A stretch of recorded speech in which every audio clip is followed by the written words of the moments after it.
Hello viewers, आज के video में हम देख रहे हैं कक्षा 10वीं हिंदी रेमेडियल बुक का सॉल्यूशन। और यह काव्य खंड के एक वाक्य में उत्तर दीजिए वाले प्रश्न है और बहुत ही महत्वपूर्ण है आपकी अर्धवार्षिक और वार्षिक परीक्षा दोनों के लिए ही। और ये आपकी विद्यार्थी अभ्यास पुस्तिका जो रेमेडियल बुक है उसके पेज नंबर 58, 59 और 60 पर है। तो शुरू करते हैं। और इसके पहले के भी सारे सॉल्यूशन हम कर चुके। यदि आपने नहीं देखे हो तो चैनल पर देख लीजिए और वार्षिक परीक्षा की तैयारी के लिए भी आप चैनल को देखते रहिए।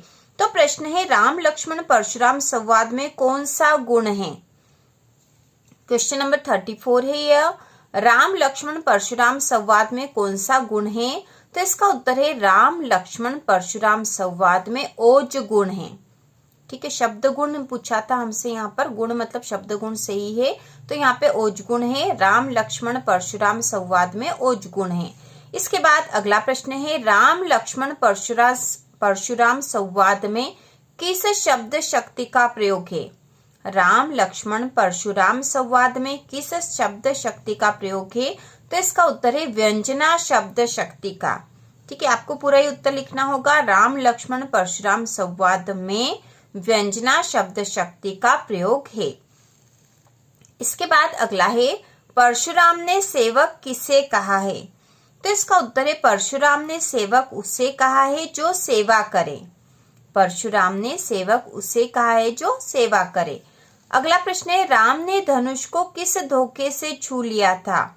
तो इसका उत्तर है राम ने धनुष को नया होने के धोखे से छू लिया था। राम ने धनुष को नया होने के धोखे से छू लिया था। अगला प्रश्न है, लक्ष्मण को शांत रहने के लिए किसने कहा? लक्ष्मण को शांत रहने के लिए किसने कहा? तो इसका उत्तर होगा लक्ष्मण को शांत रहने के लिए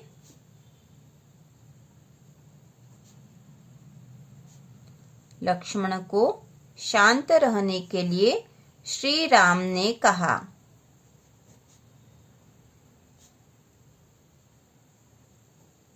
लक्ष्मण को शांत रहने के लिए श्री राम ने कहा। इसके बाद अगला प्रश्न है, सहस्त्रबाहु कौन था? तो इसका उत्तर होगा सहस्त्रबाहु एक राजा था। ठीक है, सहस्त्रबाहु एक राजा था जिसका वध परशुराम ने किया था। इसके बाद अगला प्रश्न है, तुलसीदास ने भृगुकुल का ध्वज किसे कहा? तो इसका उत्तर है तुलसीदास ने भृगुकुल का ध्वज परशुराम को कहा। अगला है, भृगुकुल केतु किसे कहा है? तो इसका उत्तर होगा भृगुकुल केतु परशुराम को कहा है। परशुराम को कहा है। भृगुकुल केतु परशुराम को कहा है। इसके बाद अगला है, परशुराम के क्रोध को किसने शांत करने का प्रयास किया? परशुराम के क्रोध को किसने शांत करने का प्रयास किया? तो इसका उत्तर होगा परशुराम के क्रोध को श्री राम ने शांत करने का प्रयास किया। तो इसका पूरा ही आपको वाक्य लिखना होगा। परशुराम के क्रोध को किसने के स्थान पर श्री राम ने शांत करने का प्रयास किया। इसके बाद अगला प्रश्न है, लक्ष्मण ने सभी धनुषों को कैसा बताया? तो इसका उत्तर है लक्ष्मण ने सभी धनुषों को एक समान बताया। अगला प्रश्न है, परशु का क्या अर्थ होता है? तो इसका उत्तर होगा परशु का अर्थ फरसा होता है। फरसा होता है। इसके बाद अगला प्रश्न है, परशुराम के सिर पर किसका ऋण शेष था? तो इसका उत्तर है परशुराम के सिर पर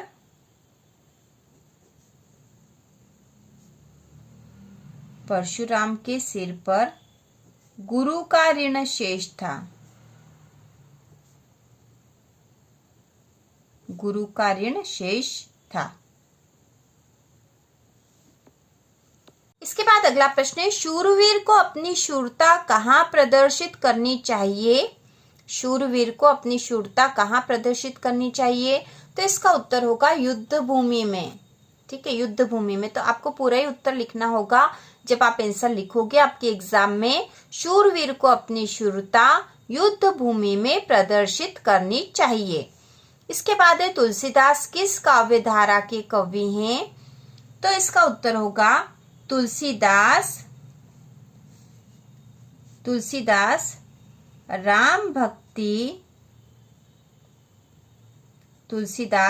राम भक्ति काव्य धारा के कवि हैं। ठीक है, तुलसीदास राम भक्ति काव्य धारा के कवि हैं। इसके बाद है तुलसीदास के गुरु कौन थे? तो इसका उत्तर है तुलसीदास के गुरु नरहरिदास थे। अगला प्रश्न है तुलसीदास किस मार्ग के कवि हैं?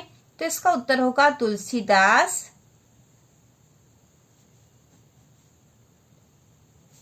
राम मार्गी धारा के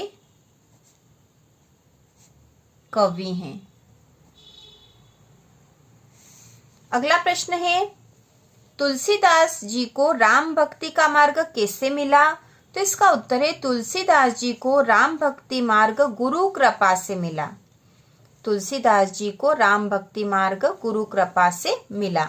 इसके बाद अगला प्रश्न है तुलसीदास के काव्य में किन किन रसों की प्रधानता रही है? तो इसका उत्तर है तुलसीदास के काव्य में शांत और करुण रसों की प्रधानता रही है। इसके बाद है बालकू बोली बधो नहीं तोही में कौन सा अलंकार है? तो इसका उत्तर है अनुप्रास अलंकार है। अगला प्रश्न है उंगली दिखाने से कौन मुरझा जाता है? तो इसका उत्तर है उंगली दिखाने से कुम्हड़े का पौधा मर जाता है। अगला है जयशंकर प्रसाद जी की आत्मकथ्य कविता किस पत्रिका में प्रकाशित हुई थी? तो इसका उत्तर होगा जयशंकर प्रसाद जी की आत्मकथ्य कविता हंस पत्रिका के आत्मकथा विशेषांक में प्रकाशित हुई थी। अगला है हंस पत्रिका में आत्मकथ्य कविता कब प्रकाशित हुई थी? तो इसका उत्तर है हंस पत्रिका में आत्मकथ्य कविता सन 1932 में प्रकाशित हुई। सन 1932 में प्रकाशित हुई। इसके बाद है उस समय अर्थात सन 1932 में हंस पत्रिका के संपादक कौन थे? तो इसका उत्तर है हंस पत्रिका के संपादक प्रेमचंद थे। अगला प्रश्न है आत्मकथ्य कविता में कवि ने संसार को क्या माना है? तो इसका उत्तर है कवि ने संसार को नश्वर माना है। इसके बाद अगला प्रश्न है कविता में कवि ने मधुप यानी भौरा किसे कहा है? तो इसका उत्तर है कवि ने मधुप यानी भौरा मन को कहा है। ठीक है, आत्मकथ्य कविता की बात हो रही जो जयशंकर प्रसाद की है। तो इसमें कवि ने मधुप यानी भौरा किसे कहा? तो इसका उत्तर है कवि ने मधुप यानी भौरा मन को कहा है। अगला प्रश्न है कवि प्रसाद का मन रूपी भौरा किन यादों के आसपास गुनगुनाकर अपनी कहानी कहना चाहता है? कवि प्रसाद का मन रूपी भौरा किन यादों के आसपास गुनगुनाकर अपनी कहानी कहना चाहता है? तो इसका उत्तर है अतीत की यादों। ठीक है, कवि प्रसाद का मन रूपी भौरा अतीत की यादों के आसपास गुनगुनाकर अपनी कहानी कहना चाहता है। इसके बाद है कवि प्रसाद इस वक्त अपने जीवन रूपी वृक्ष में किसका सामना कर रहे हैं? तो इसका उत्तर होगा पतझड़ का। कवि प्रसाद इस वक्त अपने जीवन रूपी वृक्ष में पतझड़ का सामना कर रहे हैं। इसके बाद अगला प्रश्न है कवि प्रसाद जी अपने किस स्वभाव को दोष नहीं देना चाहते? कवि प्रसाद जी अपने किस स्वभाव को दोष नहीं देना चाहते? तो इसका उत्तर होगा कवि प्रसाद जी अपने सरल स्वभाव को दोष नहीं देना चाहते। ठीक है, सरल स्वभाव को कवि प्रसाद जी अपने सरल स्वभाव को दोष नहीं देना चाहते। अगला प्रश्न है मुरझाकर गिर रही पत्तियां किसका प्रतीक है? तो मुरझाकर गिर रही जो पत्तियां थी, मुरझाकर गिर रही पत्तियां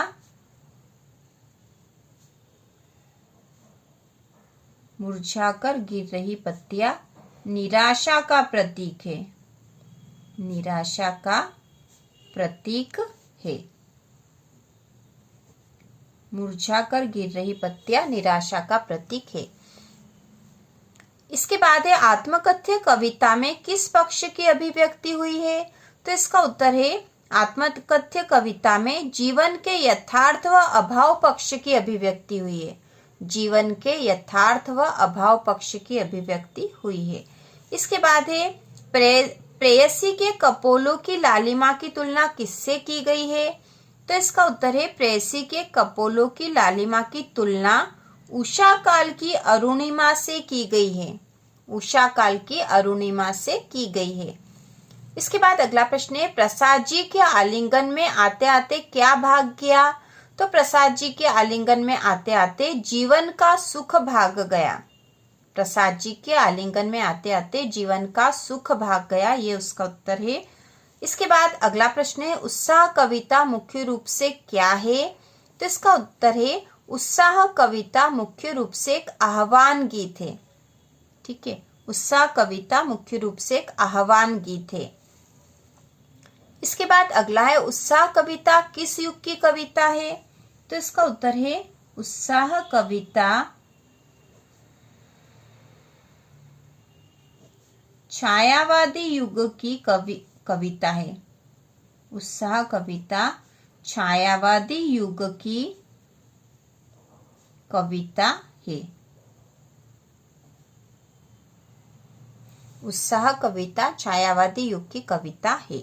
इसके बाद एक कवि निराला का उत्साह गीत किसे संबोधित है? तो कवि निराला का उत्साह गीत बादलों को संबोधित है। बादलों को संबोधित है। तो पूरा ही उत्तर आपको लिखना होगा, क्योंकि एक वाक्य में उत्तर दीजिए, प्रश्नों के उत्तर है तो एक वाक्य में उत्तर आपको देना है। तो इसका पूरा उत्तर होगा कवि निराला का उत्साह गीत बादलों को संबोधित है। इसके बाद अगला है फागुन माह में कौन सी ऋतु आती है?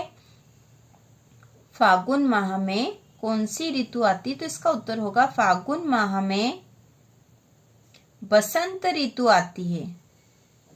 बसंत ऋतु आती है।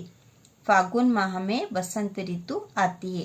तो पेज नंबर 60 तक के एक वाक्य वाले उत्तर है, जो कि बहुत ही इंपॉर्टेंट है काव्य खंड के। और इसके आगे के प्रश्नों को हम अगले वीडियो में तैयार करेंगे। इसके साथ ही 10वीं के इंपॉर्टेंट क्वेश्चन भी चैनल पर आने वाले हैं। तो इसी प्रकार के और वीडियो देखने के लिए, कक्षा 10वीं की संपूर्ण तैयारी के लिए चैनल को सब्सक्राइब कीजिए।